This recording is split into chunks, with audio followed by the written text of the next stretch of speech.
Hey students, so we're down here by the river it's near the bottom of the hill that I live on, and I'm down here all the time. I love this place, but it's kind of dry right now. It's kind of dead. I mean, there's lots of water, but it's, you know, kind of the beginning of winter, so all the leaves are gone and it looks really dry. And I was disappointed at first because it's less beautiful in my opinion, but then I realized, no wait, this is perfect. This is exactly the picture for what I want to share with you today. Let me point out, so there are events in Jesus' life that show up in all four of the Gospels, right? And you can assume that those are pretty important. Jesus' birth, for example, only shows up in 2 of the 4 Gospels. And that's a pretty important event, but not important enough to make it into all 4, or at least not included in all 4 for their purposes. The first event that we get that shows up in all 4 Gospels is Jesus' baptism, which totally makes sense, right? It's a big moment. Jesus is kind of out in the wilderness, and John the Baptist, which is his cousin, is like, hey, the Messiah is coming, and I'm not even worthy to untie his sandals, and he's here. And then Jesus shows up, and he's like, hey, John, how about you baptize me? And John's like, no, I'm not gonna do that because I'm a man, and you are the Son of God. And Jesus is like, nope, let's do it anyway. And so they do the baptism, and then the sky opens up and you can see directly into heaven, and then you hear God's voice come out of the clouds and be like, this is my son in whom I'm well pleased.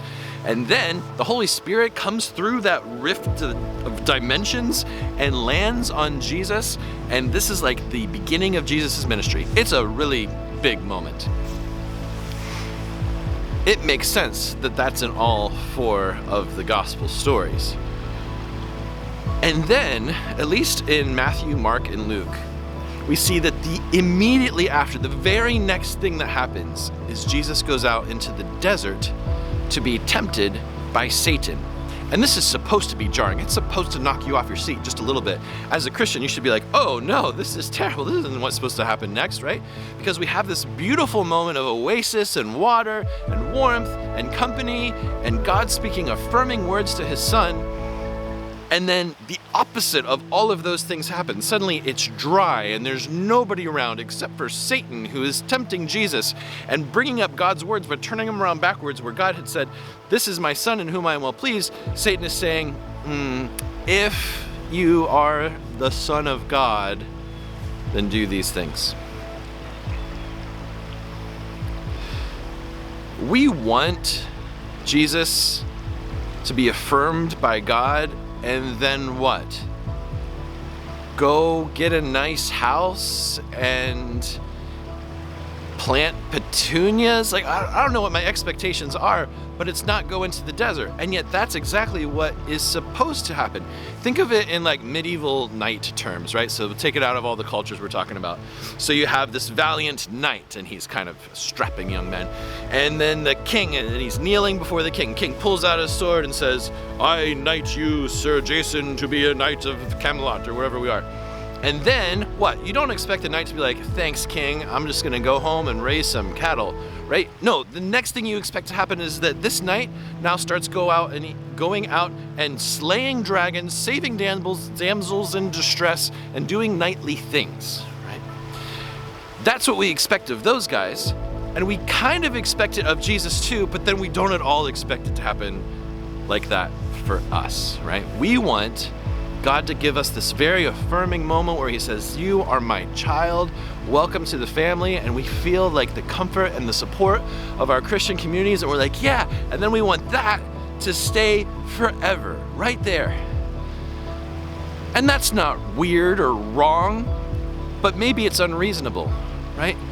If God affirms you and calls you into his family, you think the next thing he's gonna call you to is the couch?